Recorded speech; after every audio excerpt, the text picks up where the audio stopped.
So the protesters are back on the streets of Cairo after the Egyptian President Mohamed Morsi issued presidential decrees increasing his personal power and exempting him from any legal challenge. Opponents gathered in Tahrir Square and in other cities across Egypt to denounce the moves.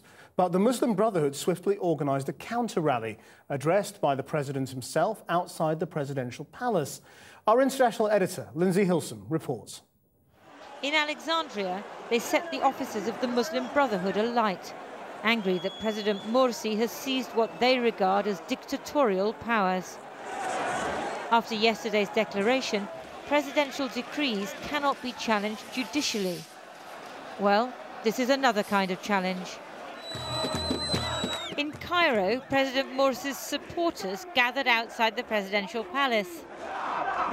He's gained international stature after brokering a truce between Israel and Hamas in Gaza. Maybe that's why he felt emboldened to announce that he would rule by decree until a new constitution and new parliament are in place. Yes, he might be a dictator for the time being, or might have unprecedented power throughout this period of 2 months. But after that, these powers will be transferred to an elected parliament. Mr. Morsi is trying to curb the judiciary, many of whom were appointed by the ousted former President Mubarak. But yesterday's announcement also angered the secular opposition, who say this is just Mubarakism without Mubarak. I would like to say to you all, here and everywhere else, supporters and opponents, it doesn't worry me that I have opponents. On the contrary, I want there to be a real and strong opposition. I've reserved all rights for my brothers in the opposition, so they can even hold a revolution if they must. In Tahrir Square today, it looked for a while as if they might do just that. Political leaders Ammar Moussa and Mohamed Baradei were there. Mr. Baradei said the president was assuming the powers of a pharaoh. Many secular Egyptians who participated in the revolution last year supported President Morsi as an alternative to the military, but now they're having doubts. These decisions are not well thought through. I don't think that the president considered the well-being of Egypt when he took them. His only goal was to gain full control over the country. The demonstrations quickly descended into violence. Young men lobbed rocks at the police, who tried to disperse them with tear gas. Today's events show how volatile Egypt has become.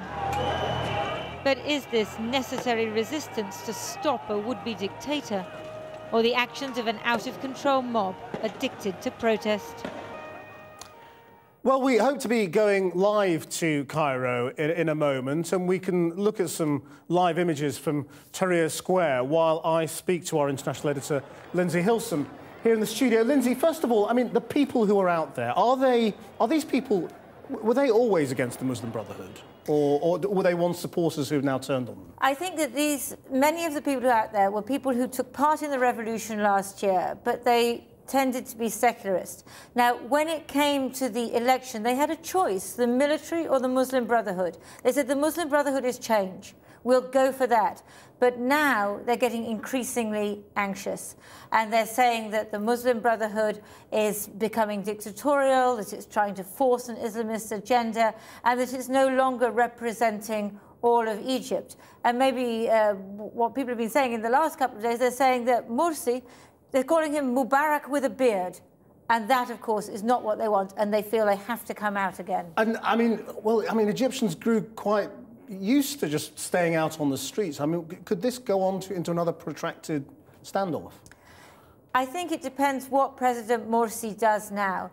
I think there is a sense that maybe he has gone too far, that what he has said is that the judiciary cannot appeal against him. He is now above the law. Now, many of the protesters don't mind that because they see the judiciary as throwbacks to Mubarak. But what they really object to is the fact that he is going to rule by decree, and they're worried that they will not have a say in the new constitution and that it will be all Islamist, against women, against Coptic Christians, against secularists. That's what they're worried about. Well, why do you think he's doing it?